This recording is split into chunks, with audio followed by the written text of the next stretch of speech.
Please give an energetic and warm welcome to the one and only Awadh Oja sir.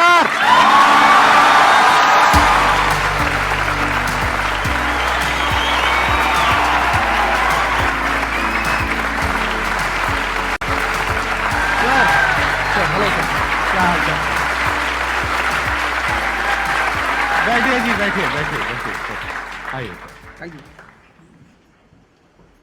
इससे पहले कि audience आपसे कुछ questions पूछे, मेरे माइंड में एक क्वेश्चन आ रहा है। आईएएस में कितने लोग हैं जो हर साल उसके लिए अपीयर करते हैं? 5 से 6 लाख के आसपास। और सीट्स कितनी है? 1000 अप्रोक्सीमेटली। तो जिनका हो जाता है उनके बारे में तो सब बात करते हैं, जिनका नहीं होता है, जिन्होंने पूरी जान लगाई और जिनका नहीं हुआ, उनका क्या होता है? उनके रिश्तेदार उनकी चिंता करते हैं। वो फिर उनकी चिंता करते हैं। नहीं, मैं आ रहा हूं, मैं आपके क्वेश्चन पे आ रहा हूं। ये पॉइंट इंटरेस्टिंग है, मैं समझना चाहूंगा कैसे। मैं बता रहा हूं। हाँ। मैं दोनों मुद्दों पे बता। हम सब हारने से डरते हैं, और मजेदार बात है कि वो डर हमारी हार की वजह बनता है। 98% केसेस में हारने से क्यों डरते हैं? क्योंकि हम जानते हैं अगर हम हारेंगे तो वो जो पीछे 3 लोग बैठे हैं ना, रिश्तेदार, रिलेटिव्स और फ्रेंड, वो जीने नहीं देंगे। आप जब भी आईएएस की तैयारी करें, पहला अटेम्प्ट आपका सीरियस अटेम्प्ट होना चाहिए। आपने तैयारी किया, बेसिक्स तैयार किए, आपने एडवांस कोर्स तैयार किया, आपने कम से कम मेंस के 1000 आंसर्स लिखे हैं और मिनिमम 10,000 प्रीलिम्स के क्वेश्चंस आप सॉल्व कर चुके हैं, तब आप एग्जाम देने जाइए। सिर्फ एक अटेम्प्ट दीजिए।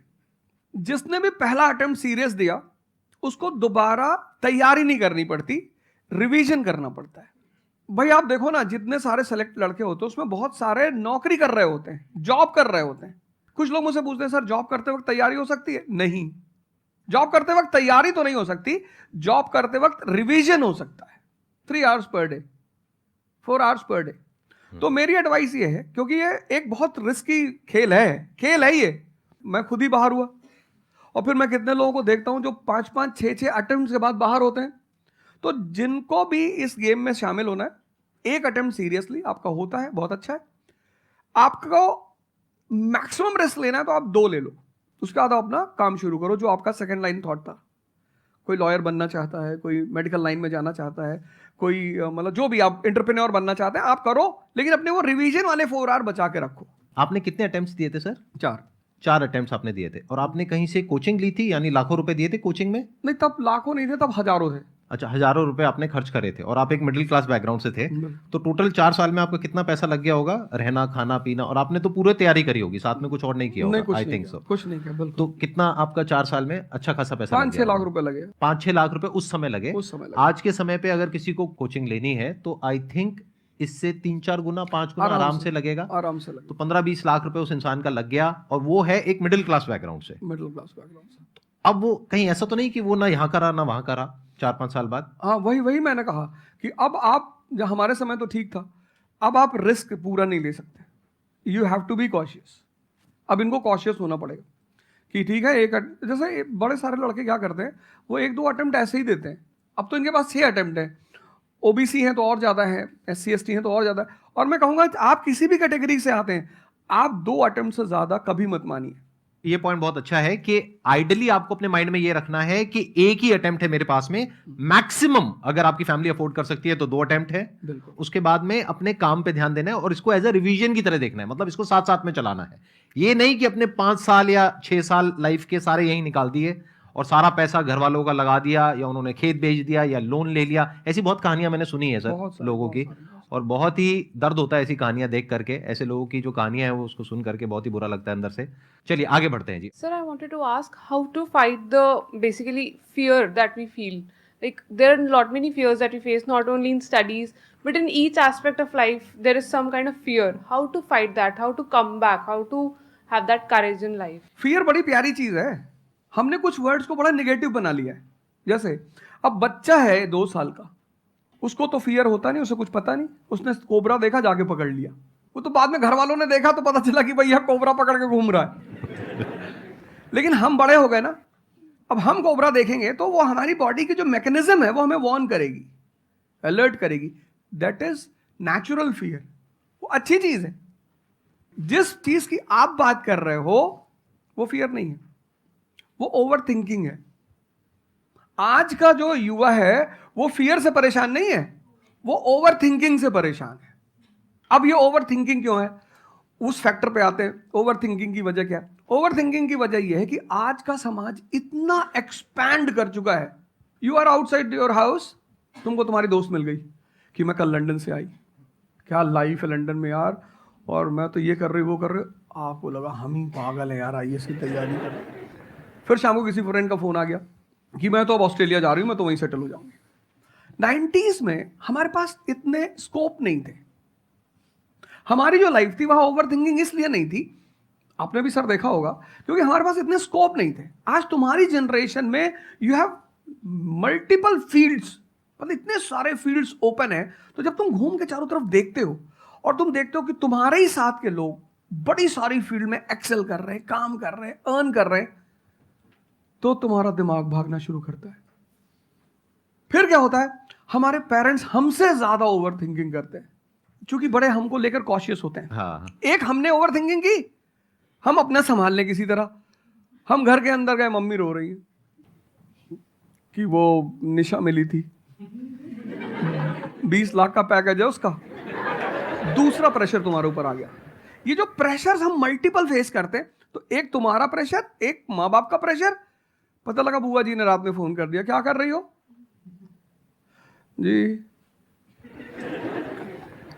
तुम सारे लोग प्रेशर से लड़ रहे हो इस वक्त, मल्टीपल फ्रंट पे। ये कोई फियर उयर नहीं है। ये प्रेशर दूर कैसे होगा, इस पे थोड़ी सी बात कर ले। जहां इंटरनल ताकत है वहां कॉन्फिडेंस है। आज का युवा क्या कर रहा है?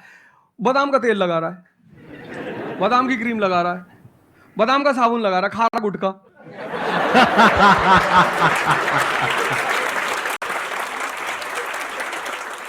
आप लोगों को चूंकि हर तरफ प्रेशर झेलना है, तो प्रेशर झेलने का सबसे अच्छा तरीका होता है इंटरनल पावर। तभी तो मैं जहां भी जाता हूं एक चीज रिपीट करता हूं, योगा करो, ध्यान करो। ध्यान करोगे मन ताकतवर हो जाएगा। सर, आपने जैसे कि अभी बोला कि मेंटल स्टेट के लिए एक्सरसाइज करो, योगा करो। तो पहले तो मैं फिजियोथेरेपिस्ट हूँ, ठीक है। मैं सुबह से मतलब योगा या एक्सरसाइज है मेरा डेली रूटीन है, करना भी और कराना भी। उसके बाद भी at the end of the day मैं डिप्रेस हो जाती हूँ। ये नहीं कि मन नहीं लगता, इस चीज़ में ही मन लगता है, फैमिली से भी पूरा मन लगता है, ठीक है। उसके बाद भी end of the day depress हो जाती हूँ। तो उसको डिप्रेशन कैसे कम करी जाए? हम किसके साथ रहते हैं वो बहुत इंपॉर्टेंट है। मेरे एक दोस्त मेरे साथ आ रहे थे आज से करीब 7-8 साल पहले, धौला कुआं से। रात का टाइम था और हम दोनों, मैं गाड़ी चला रहा था, हम इंडिया गेट के सामने से निकले तो उन्होंने मुझसे कहा कि अब हम बुढ़े हो गए हैं। मैंने गाड़ी रोकी, मैंने कहा उतरो। तो उन्होंने कहा कि क्या हुआ? मैंने कहा उतरो, तो उतरो जरा। उतर गए, मैंने दरवाजा बंद करो, चले गए। आज तक मैंने उनसे बात नहीं की। वो उनसे पूछते हैं आज, अब तो खैर बात ही नहीं होती, पर वो बहुत उन्होंने कोशिश की कि अब क्या हुआ? तुम दिन भर अपने आप को मोटिवेट करती हो, काम करती हो, जब तुम वापस घर में आती हो, अपने समाज में जाती हो, तो सब तुम्हारे मेंटल स्टेटस का थोड़ी है, वो तुम्हारी सारी ऊर्जा को खींच लेते हैं। इसीलिए तो माँ बाप हमारी संगत पे बड़ा ध्यान देते हैं। तुम्हें लगता होगा कि माँ बाप कितने बदमाश हैं, माँ बाप भगवान हैं।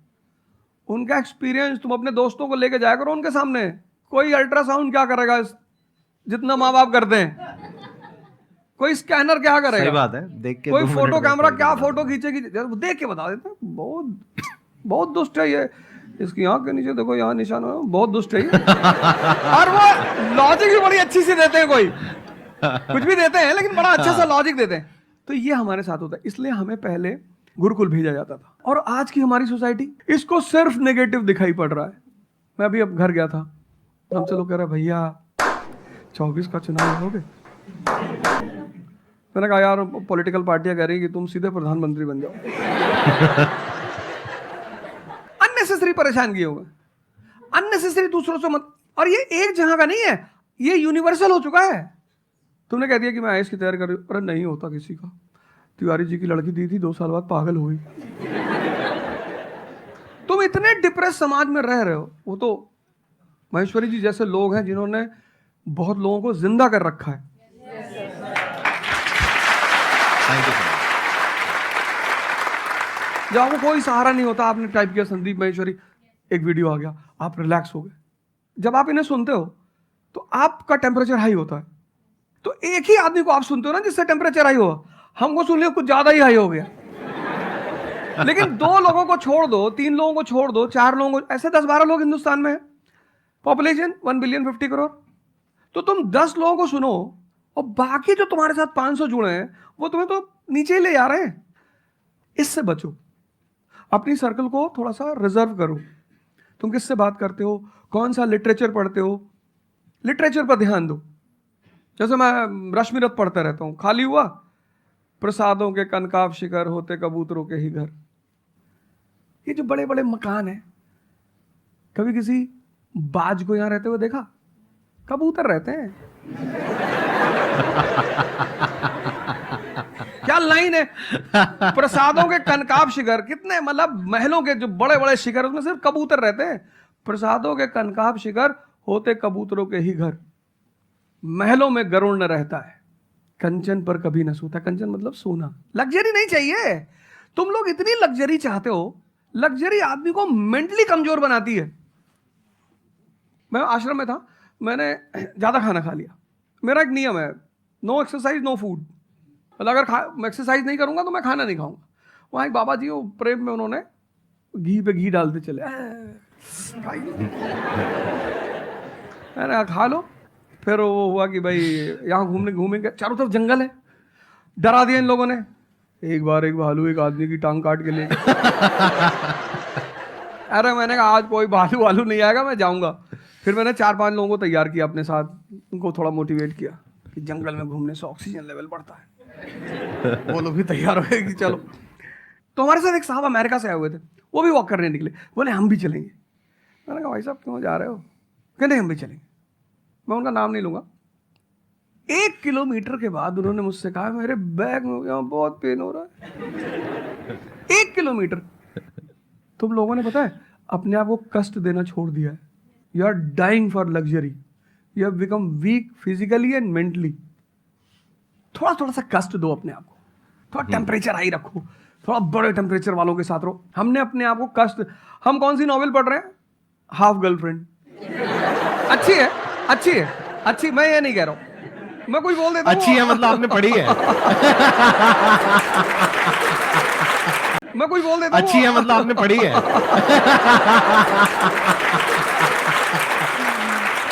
नहीं फिर कोई पकड़ निकाल लेगा, कोई वो क्लिपिंग निकाल लेगा, ओ गाली दे रहे थे।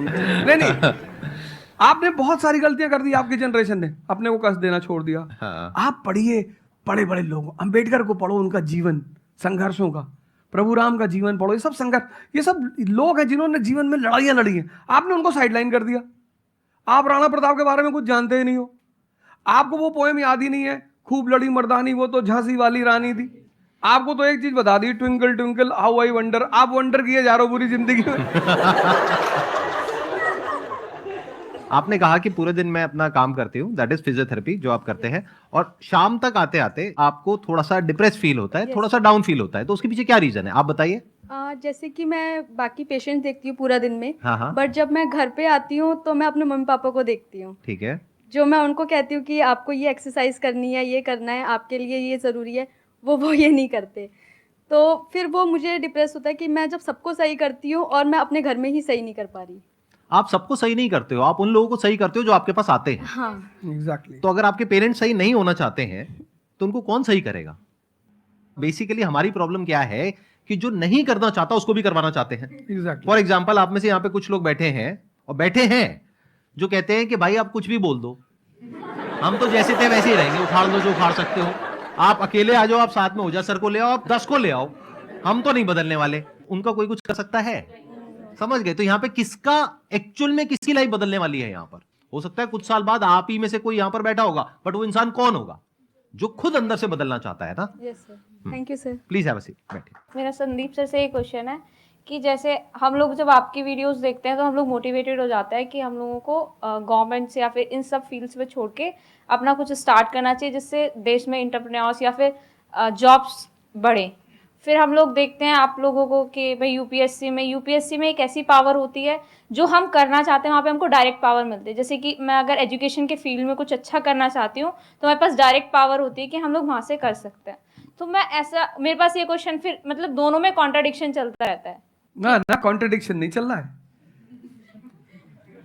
इसे कॉन्ट्रडिक्शन नहीं कहते, इसे कंफ्यूजन कहते हैं। मतलब एक गोल होता है ना, या फिर एक मतलब हमारे पास एक टारगेट होता है कि हम ये काम करने के लिए यूपीएससी में जा रहे हैं। नहीं, सरकार जो कहेगी वो करना है। हाँ, I was about to say that. आपका क्या गोल है? आप क्यों कर रहे और हैं? आप आपका नेता क्या थोड़ी है, target है? आपकी पार्टी का मैनिफेस्टो थोड़ी है, घोषणा पत्र। आप एक राजपत्रित अधिकारी हैं, गैजेटेड ऑफिसर। आपका जो मिनिस्टर होगा फोन मिलेगा, मैडम जी हाँ ये कस्तूरबा गांधी प्लान में अभी तक कितना काम हुआ?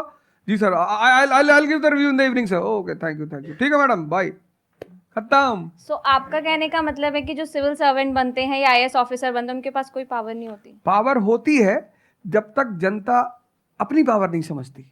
आज की डेट में इस देश में पावरफुल कौन है? जनता। We the people of India solemnly resolve. Yes sir. ये जनता बेचारी पावर जानती है तो डीएम का ऑफिस में चले जाते, हुजूर इसको बेचारे को पता है, नेता देखा, मेंबर ऑफ पार्लियामेंट देखा, क्या पैर छू लिए, तेरे फूफा है? नहीं भैया नहीं भैया, सांसद जी हैं। सांसद जी हैं तो क्यों पैर छू रहा है? तो पावर इस असलियत में इस देश की जनता के पास है। क्योंकि वो जानती नहीं है इसलिए तुमको इनके पास इनको काम करने का अधिकार है। ये है the right to work, the right to implement. लेकिन चूंकि जनता अपने अधिकार को नहीं जानती तो तुम्हें दूर से दिखाई पड़ता है कि यार आप बेटा कंफ्यूजन से बाहर आओ, ठीक है? और ग्लैमर मत देखो। आप बेसिकली पावर नहीं देख रहे हो, आप ग्लैमर देख रहे हो। आपको जो करना है उसको डिसाइड कर लो आप, और उस रास्ते पे आगे बढ़ो कि आप कल किसी भी फील्ड के मुकेश अंबानी बन जाओ, अडानी बन जाओ, वॉरेन बफेट बन जाओ, बिल गेट्स बन जाओ। इस रास्ते पे जाओ। Thank you sir. मैं यहाँ पे थोड़ा सा ऐड करता हूँ कि जो आपने बोला ना कि ये कॉन्ट्रडिक्शन है, सबसे पहले तो जो सर ने बोला कि ये कोई कॉन्ट्रडिक्शन नहीं है, ये कंफ्यूजन है, बिल्कुल सही बात है। अब कंफ्यूजन क्या है, उसकी जड़ क्या है? आप क्या कर रहे हो? आप बस हम लोगों की बातें सुन रहे हो। यहां से मैंने कुछ बोला, इन्होंने कुछ बोला, दोनों अलग अलग स्टैंड पॉइंट है। मतलब इस दुनिया में आर्ट्स भी है, साइंस भी है, कॉमर्स भी है।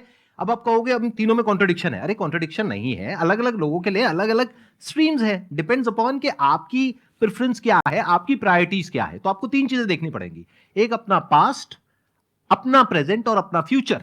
कि पास्ट में आपने कैसा परफॉर्म किया है। अगर आप पढ़ाई में बहुत अच्छे रहे हो तो आपको क्लियर नजर आएगा कि अच्छा मुझे पढ़ाई से रिलेटेड कुछ करना है, तो वहां से रास्ता क्लियर हो जाता है। बट अगर आपके दिमाग में 24 घंटे बिजनेस आइडियाज घूमते रहते हैं, जहां भी जाते हो वहां पे गोलगप्पे खा रहे होते हो, आपके दिमाग में चल रहा होता है अबे इतने पैसे ले लिए, उसमें से इतने का गोलगप्पा, इतने का पानी है, पानी तो इतना फ्री होता है, मेरे से लिया 20 रुपए, ये तो 5 रुपए का काम है, तो 15 रुपए इसके पास में गए, कितने लोगों ने एक दिन में खा लिए, इतने पैसे कमा लिए, व्हाटएवर। अगर इस तरह का आपका माइंडसेट है तो वहां पे एंटरप्रेन्योरशिप, स्टार्टअप, इन सब चीजों का बेनिफिट है। तो हर रास्ता हर एक के लिए नहीं होता है। तो ये आपको कैसे समझ आएगा? अपने पास्ट को देख करके। दूसरा, अपने प्रेजेंट को देखो कि आपके पास में क्या रिसोर्सेज हैं। सोचने से क्या होता है, आपको ये भी तो देखना पड़ेगा आपके पास में क्या रिसोर्सेज है। उसके बेस पर आप सोच सकते हो ना। कल को आप कहो कि मैं एक टेलीकॉम कंपनी लॉन्च करूंगी जो कि जियो को कंपटीशन देगी, ठीक है, सोच लो। कुछ नहीं होगा। क्या है पीछे, बैकग्राउंड क्या है, आपके पास में क्या रिसोर्सेज है, how are you going to compete. तो आप फालतू में कुछ भी सोच रहे हो ना। तो यहां पे कॉन्ट्रडिक्शन क्या है, कंफ्यूजन क्या है? कुछ भी नहीं। तो जब आपके रिसोर्सेज ही आपको अलाउ नहीं कर रहे वो करने के लिए, तो सोच क्यों रहे हो? तीसरा, फ्यूचर में आप अपने लिए कैसी लाइफ चाहते हो? जैसे सर ने कहा कि पावर नहीं मिलती है वहां पे सर्व करना होता है। इस गलतफहमी से बाहर आ जाओ कि वहां पे पावर मिल जाएगी। पावर तो पूरी की पूरी एक हिरार्की है, जिस हिरार्की में टॉप पर पब्लिक बैठी है एक्चुअल में, वो हमें पता ही नहीं है। हमारे हाथ में पावर है, किसको वोट करना है, किसको पावर में लेकर के आना है। फिर उनकी पावर के अकॉर्डिंग आगे पावर का डिस्ट्रीब्यूशन होता है, पॉलिसीज का डिस्ट्रीब्यूशन होता है, फिर उसको इंप्लीमेंट करना होता है। तो आपको देखना है कि आपको एग्जैक्टली लाइफ में चाहिए क्या है। कि अगर आपका माइंड है बहुत ज्यादा क्रिएटिव, कि आपको हमेशा दिमाग में आइडियाज घूमते रहते हैं कि कुछ अजीब करना है, कुछ अलग करना है, ये करना है, वो करना है, तो फिर वो रास्ता आपके लिए नहीं है। क्योंकि वहां पे आपके पास में पावर नहीं है, रिस्पॉन्सिबिलिटी है। But once you go in the entrepreneurship space, वहां पे रिस्पॉन्सिबिलिटी नहीं है, वहां पे पावर है, पावर टू क्रिएट। अब आपको देखना है कि एट द एज ऑफ 42, 48 आप किसके जैसा बनना चाहते हो। अगर एक टीचर बनना चाहते हो तो ये रास्ता है। उसके अलावा जिन्होंने यूपीएससी को क्रैक किया है उन लोगों को आप लाइफस्टाइल देख सकते हो, वैसे बनना चाहते हो बहुत बढ़िया, मेरे जैसा बनना चाहते हो बहुत बढ़िया, किसी और के जैसा बनना चाहते हो बहुत बढ़िया, बट किस बेस पर? अपनी पर्सनालिटी को देखो ना, क्या लाइन हो रहा है। सर एक्चुअली आपका सेशन देख के मैं पब्लिक स्पीकिंग सीख रहा हूँ, तो कॉन्फिडेंस बढ़ाने के लिए जो आसपास के स्कूल है ना, स्कूल क्लासेस जो है उनके पास मैं जाता हूँ बच्चों को थोड़ा सा ये करने के लिए। तो मैं जाके वहाँ पे रश्मि रथी सुनाता हूँ, मेरे को आती है थोड़ी थोड़ी, तो मैं वो सुनाता हूँ, छत्रपति शिवाजी महाराज के बारे में सुनाता हूँ। तो उन बच्चों का मैंने थोड़ा नोटिस किया, तो वो क्या कह रहे थे मुझे कि सर जो टीचर है अभी जो सिखा रहे हैं वो बस सब्जेक्ट के बारे में बताते हैं और बोरिंग तरीके से सिखाते हैं, ना कोई एक्स्ट्रा कुछ एक्टिविटी नहीं करवाते, कुछ नहीं करवाते। और जब ऐसा कोई एडिशनल गेस्ट आता है जो कुछ एडिशनल सिखाता है, तो उनका माइंडसेट थोड़ा चेंज होता है कि सामने वाले टीचर से भी वो वही एक्सपेक्ट करते हैं। तो मुझे कभी कभी लगने लगा है कि मैं जाके गलत कर रहा हूँ या वो टीचर का, वो स्टूडेंट का देखने का नज़रिया बदल रहा है, तो वो वहीं से वो एक्सपेक्ट कर रहा है और उनका मन वहीं पे नहीं लग रहा है वो सब्जेक्ट में। तो अभी मैं क्या काम करने के दो तरीके हैं।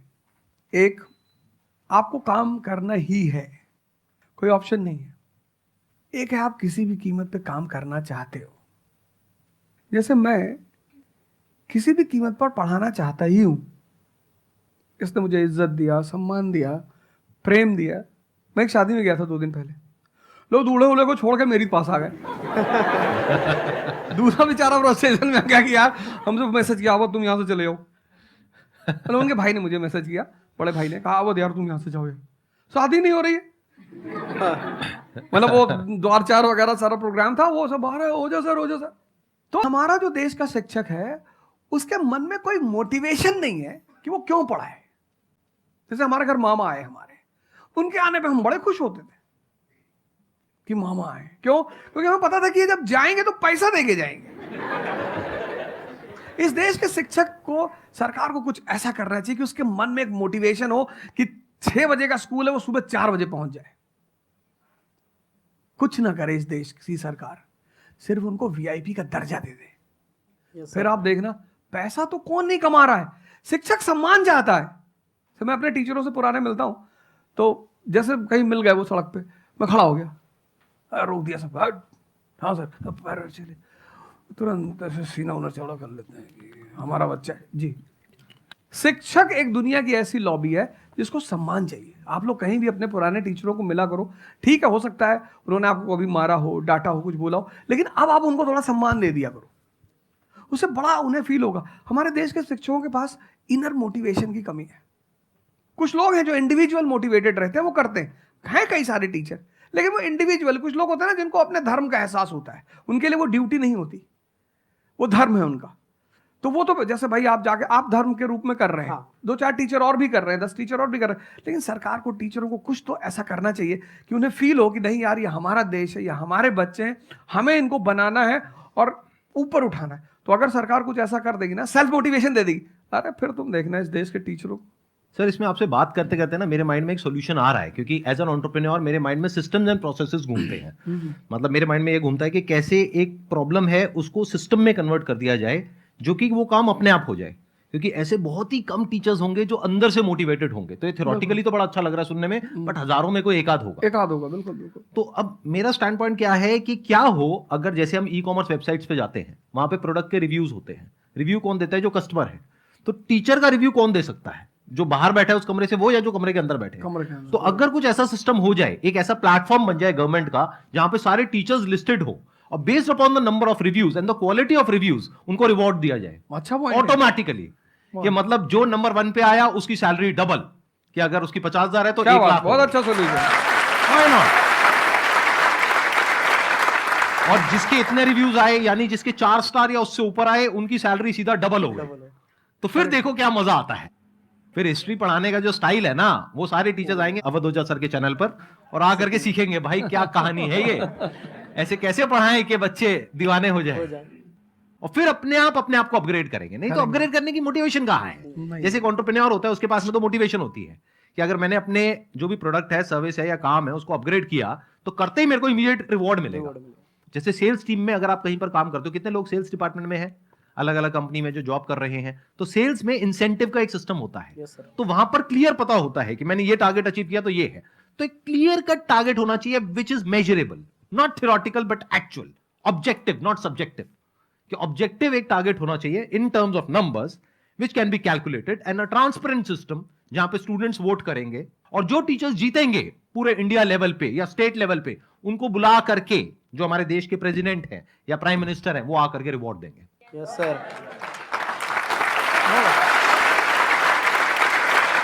Thank you so much sir आने के लिए यहाँ पर, दिल से धन्यवाद, मुझे बड़ा अच्छा लगा आपसे बात मुझे करके। बहुत अच्छा लगा यहाँ आके। Thank you sir.